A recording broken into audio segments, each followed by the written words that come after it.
Olá, meu nome é Eliane e hoje vou apresentar o trabalho usando o celular no Laboratório de Física, medidas de intensidade da radiação de lâmpadas, que foi elaborado juntamente com as professoras Jéssica e Sueli. De repente, no primeiro semestre de 2020, nos vimos desafiados a elaborar aulas de laboratório no modo virtual, sem prejudicar a vivência experimental do aluno. Dessa forma, elaboramos vários experimentos que o aluno pudesse desenvolver em casa usando materiais de baixo custo, simples e acessíveis, e com o uso de aplicativos de celular. Neste vídeo, vou falar dos resultados obtidos na experiência envolvendo medidas de intensidade da radiação luminosa de lâmpadas, que foi aplicado na disciplina Física 2, ministrada para alunos de engenharia. Nessa experiência, os alunos trabalharam em grupos para a discussão online dos experimentos e análises, mas cada um fez o seu próprio experimento em casa.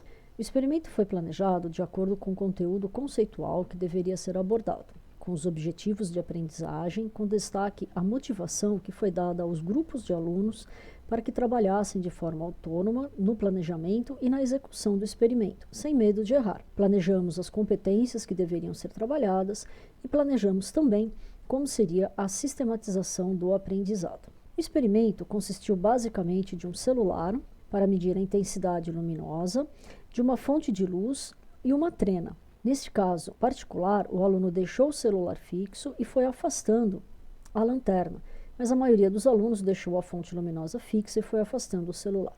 O que propomos aos alunos foi que procurassem alguma fonte de luz disponível em suas casas para serem usadas no experimento, que instalassem o aplicativo Fifox, se o sistema operacional fosse Android, e o Lux Light Meter, se fosse iOS. Para medir a distância, sugerimos uma trena, mas poderia ser usada uma fita métrica ou uma régua.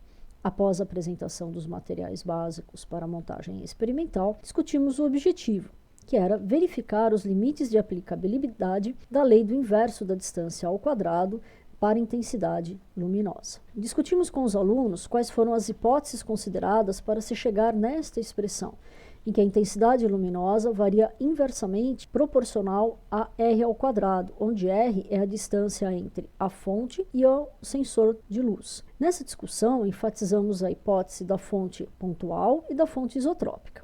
Assim, pedimos que os alunos realizassem o experimento e apresentassem os resultados preliminares com análise de gráficos na aula seguinte. Os alunos iniciaram reportando o uso de uma variedade de fontes luminosas. Estas imagens são meramente ilustrativas, mostrando os vários tipos de fontes usadas pelos alunos. Eles usaram desde lâmpadas incandescentes, de LED, halógenas, em forma de bulbo, anel, embutido em celular ou até mesmo em lanternas. Outro ponto que variou bastante entre os alunos, já que não fornecemos um roteiro para instruções prévias a eles, foi o intervalo de distâncias analisadas. Alguns alunos iniciaram a aquisição de dados tão próximo quanto 2 centímetros da fonte e terminaram tomando o último dado a uma distância de 70 até 1 metro em relação à fonte. Com essa variedade de parâmetros, foi possível discutir muitos aspectos experimentais, o que tornou as aulas síncronas muito dinâmicas e ricas, além de proporcionar para os alunos que estão iniciando o curso a oportunidade de questionar e avaliar várias hipóteses e procedimentos experimentais. Após as aulas de discussão, os alunos puderam refazer a experiência ou corrigir a análise.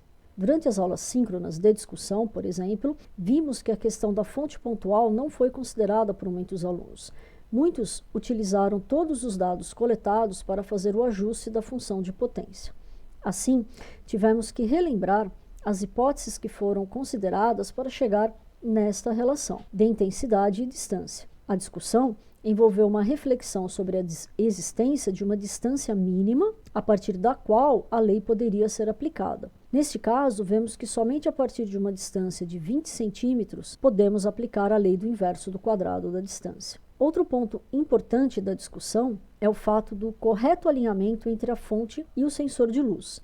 Como os alunos fizeram o experimento em casa, não dispunham de um trilho para ajudar no alinhamento.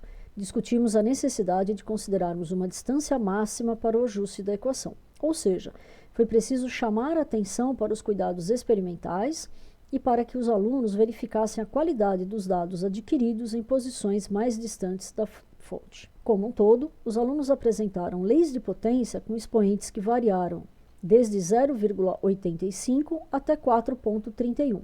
Os valores que se aproximaram do valor esperado igual a 2 aconteceu para os ajustes com o valor de A entre 7/10 à quarta e 5/10 à quinta lux vezes centímetro ao quadrado. Esse fator depende tanto da potência quanto das características geométricas da fonte luminosa e é um tópico que será abordado mais detalhadamente nas aulas desse semestre. Observamos que os expoentes maiores que 2 estão relacionados a um problema de alinhamento do celular com a fonte, e os expoentes menores que 2 com a distância da fonte.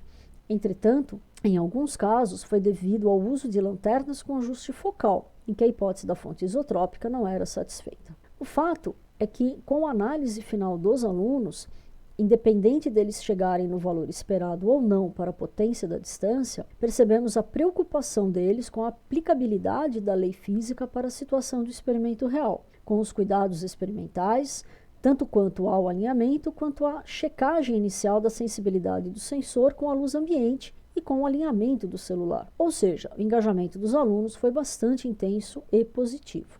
Assim, ao finalizarem as etapas, os alunos planejaram e executaram o experimento com a autonomia desejada, analisaram e interpretaram como a intensidade varia com a distância entre o sensor e a fonte, analisaram, interpretaram e modelaram matematicamente os resultados, avaliaram os limites de aplicabilidade dos modelos teóricos em função das hipóteses consideradas.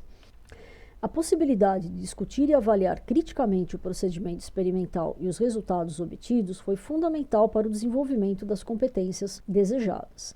Criar momentos de reflexão sobre como realizar os experimentos e sobre os resultados obtidos, os materiais utilizados, sobre avaliar os limites de aplicabilidade dos modelos teóricos em função das hipóteses e a possibilidade de refazer o procedimento experimental e corrigir a análise de dados após as discussões foi muito produtivo para o aprendizado dos alunos. Encerro aqui deixando os nossos contatos, agradecendo a sua atenção e a oportunidade de compartilhar o nosso trabalho.